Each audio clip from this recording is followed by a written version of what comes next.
Bismillahirrahmanirrahim.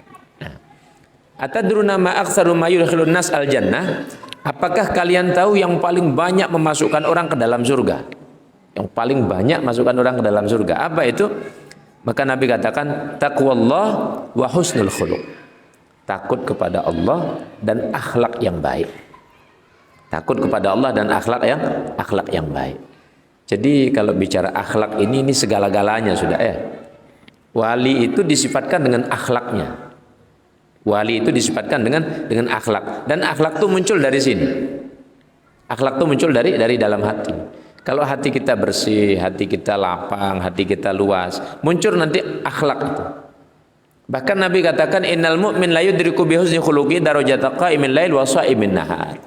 Itu akhlak yang baik bisa mengalahkan orang sholat malam sesuntuk satu malam, sholat terus tapi akhlaknya tidak baik. Maka sholat itu tidak akan bisa mengungguli daripada atau menutupi daripada keburukan akhlak, tidak bisa. Tapi sebaliknya ada orang akhlaknya baik, cuman jarang sholat malam dia, tapi akhlaknya bagus, suka membantu orang, menyelesaikan masalahnya orang, datang orang ke tempatnya dia selesaikan masalahnya. Oh ini begini, itu bagian daripada akhlak itu ya, bagian daripada akhlak. Maka dengan hal yang sederhana itu akan mengalahkan daripada sholat malam. Setiap malam dia sholat malam, tiap hari dia puasa sunnah, itu bisa kalah dengan akhlak yang baik. Maka akhlak ini segala-galanya. Fasatubsiru wa yubsirun bi ayyikumul maftun.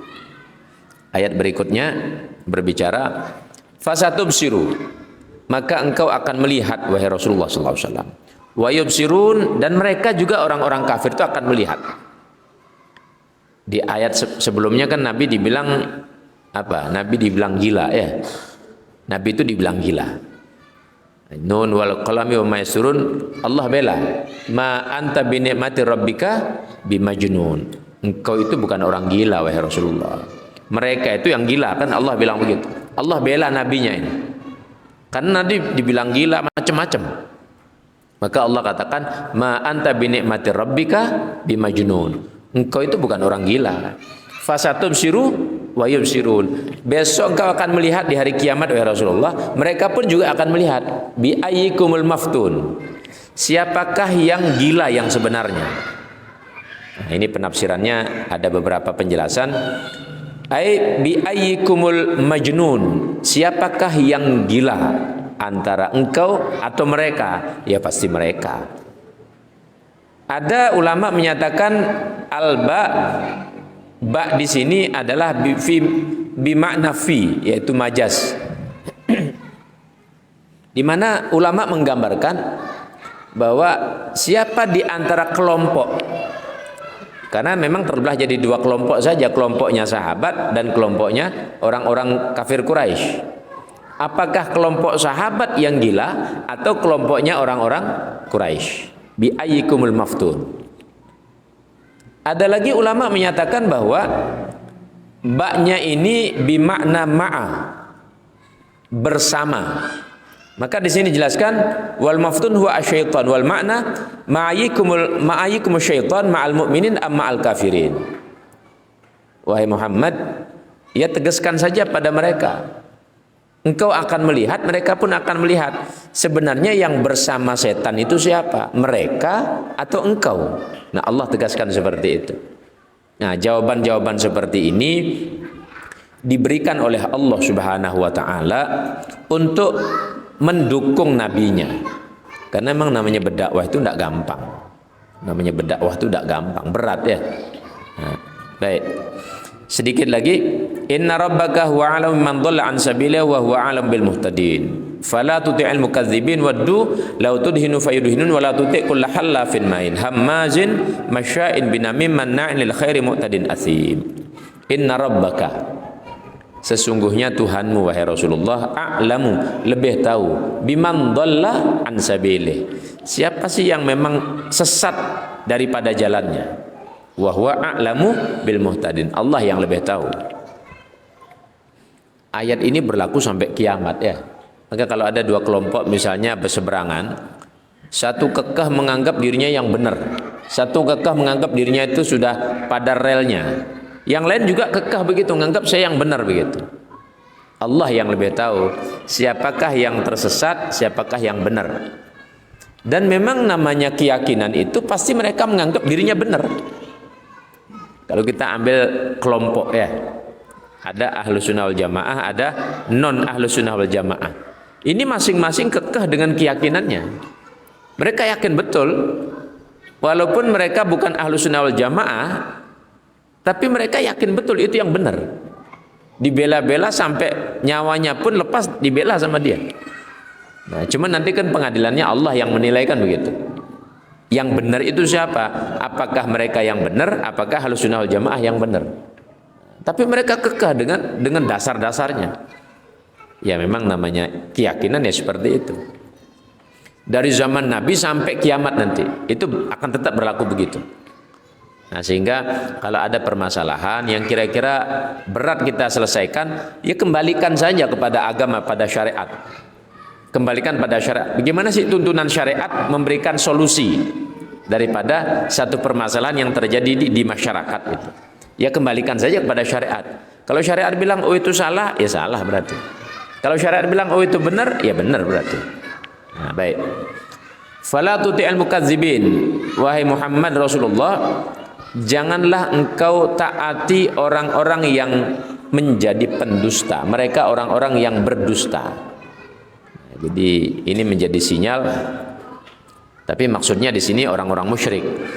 Tetapi ini juga berlaku bagi kita semua umat Nabi Muhammad ini. Kalau ada orang yang gampang berbohong terus berbohong misalnya, ya jangan ditaati, jangan diikuti ya. Sampai ada simbol ya bahwa ada beberapa tokoh-tokoh utama kita dikatakan berbohong terus begitu ya. Sampai ada tuduhan sampai urusan ijazah pun kemudian ijazah begitu ya. Nah itu kan nyerempet itu. Ada juga divonis bohong kan begitu. Sampai ke sana arahnya itu. Ya walaupun nantinya yaitu dibuktikan dengan jalannya masing-masing. Tetapi artinya bahwa ketika stempel kebohongan itu distempelkan, itu akan terus seperti itu. Dan tidaklah seorang itu berbohong sampai Allah tetapkan dia menjadi pembohong. Kalau terus berbohong sampai nanti Allah tetapkan dia jadi pembohong sampai di akhirat akan distempel sebagai pembohong. Nah, maka ayat ini mengingatkan fala tuti'il mukadzibin. Jangan taat kepada orang-orang yang suka bohong itu. Enggak boleh ditaati. Nah, tapi kalau mau sharing ya sharing. Cuman kalau taat jangan. Waddu law tudhinu fayudhinun. Mereka sangat berharap kalau engkau lembut wahai Nabi Muhammad, mereka akan lembut. Jadi dakwah di zaman Nabi itu tarik ulur. Mereka itu ingin Nabi Muhammad nyembah berhala sehari, nanti mereka jadi orang Islam sehari. Tukar-tukaran begitu ya. Jadi mereka terang-terangan begitu. Wahai Muhammad, daripada kita saling mengganggu, daripada kita bermasalah, begini saja. Kamu nyembah berhala sehari, nanti kami nyembah Tuhanmu sehari. Kamu nyembah Tuhan kami 1 minggu, nanti kami nyembah Tuhan kamu 1 minggu. Ini mau tukar-tukaran ceritanya. Cuman Nabi Muhammad kan tidak bisa diajak seperti itu. Karena Nabi tahu kebenaran hak, kebenaran yang sejati, Rasulullah yang bawa. Tidak mau ditipu oleh orang-orang yang lemah, orang-orang yang mereka tidak faham tentang hakikat ketuhanan ini. Maka Nabi dikasih penawaran. Begini saja wahai Muhammad. Kalau engkau itu memang berat meninggalkan dakwahmu karena tujuan tertentu, kamu ingin perempuan, sudah pilih perempuan yang cantik-cantik, yang paling cantik kamu pilih, kami kasih, kata. Nabi tidak butuh ya. Nabi tidak butuh itu. Kalau engkau butuh harta, sudah kami kumpulkan semua harta-harta di sini, orang-orang kaya kami kumpulkan hartanya, aku kasih engkau. Yang penting kau jangan berdakwah lagi. Begitu rayuannya, rayuannya seperti itu. Sampai kemudian macam-macamnya ditawarkan. Nabi katakan, seandainya matahari ditaruh di tangan kiriku, kemudian bulan taruh di tangan kananku, bulan tangan kiriku, untuk kemudian aku berhenti berdakwah, tidak mungkin aku lakukan itu. Itu prinsip keteguhannya Rasulullah dalam berdakwah. Ya, jangankan begitu, sampai nyawa pun, ancamannya nyawa, Nabi tetap saja kuat ya. Nah, cerita begini ini, mari kita jadikan hikmah bahwa kalau kita ngajak orang kok sekali belum mau, 2 kali belum mau, 3 kali, tantangannya mereka baru belum mau saja. Kalau di zaman Nabi, tantangannya Nabi sudah diancam, Nabi sudah mau dibunuh, kan begitu ya. Nabi diusir, itu tantangannya.